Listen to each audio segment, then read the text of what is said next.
Well, here's another video of the Mercury. Now that it's in the middle of the driveway, you can see the other side a little better. You can see the whole car a little better than the last video.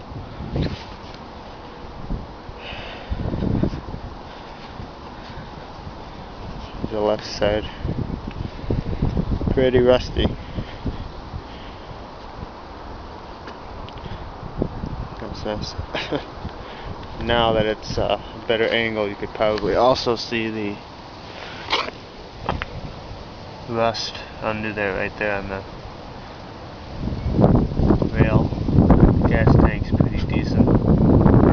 Right here on the left side, left rail right there, it's pretty bad. And of course the bumper is loose. Since those numbers were already there, my friends added a little more character to the car. Came outside and those are on one day. And like I said, these don't they're supposed to stay down the whole time even when the car is off, but there's a leak, so as soon as you turn the car off they pop up. Now someone asked me about the alarm system on this car in the Cadillac, so I'll go ahead and demonstrate that for a second.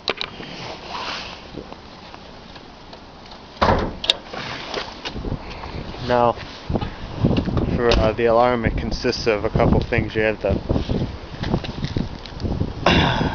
key lock on the fender here, which uses a key that looks like that.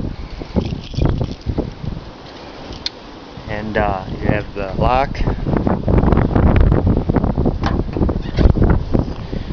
And you have the shaker. I'm not sure where it is on this car. On the Cadillac, it's pretty obvious. But that's what senses if the car gets hit hard or someone's trying to break in. And then you have the siren over here. It basically spins real fast. It makes a sound like an air raid siren. The wires were brittle on this one, so I put in new wires. It even says keep fingers away. Yeah, you want to put your finger in there when that thing's going real fast. So what you do is when you leave the car, lock the car, stick the key in the hole like that. I'm not going to turn it all the way, but you basically just stick the key in and then turn it, and it'll arm the alarm.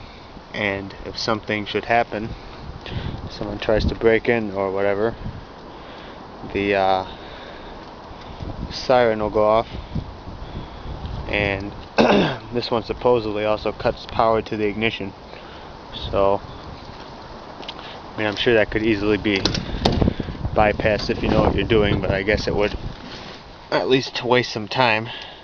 And then the other part of the alarm, most cars have the emergency switch under the dashboard, which I guess is if you're being followed or something and I guess you need it for an emergency, you just flip it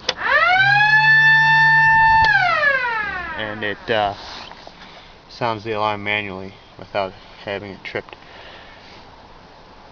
And that's how those things work. Now, all the ones I've seen around here, since I'm in Chicagoland area, they're all even in junkyards and stuff, they're all made by the same company, Ace. I don't know if you can see that. Ace Chicago Lock Company. I guess they're pretty popular for making the keys for these alarms. Every time I see a siren in the junkyard, I pull it off. They're like $5. But this one had the system installed, obviously, before I got the car. I mean, as you can see on the other side, the wires, I don't know if you can see those, run up and then into the ignition and then to the siren and under the dash. So it's a pretty simple system, but you don't see them on many cars anymore. This one doesn't have a cover over the lock. It says Ace on there too. I'll go ahead and start it so you can see. It's warm now, so it runs pretty good. the inside once again, in case you forgot what it looks like. Picked up one of these cup holders. I was looking for one of those for a long time.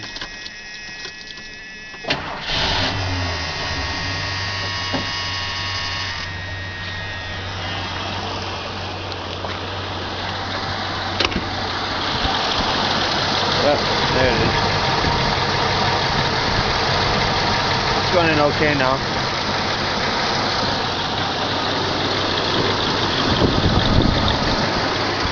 And those closed.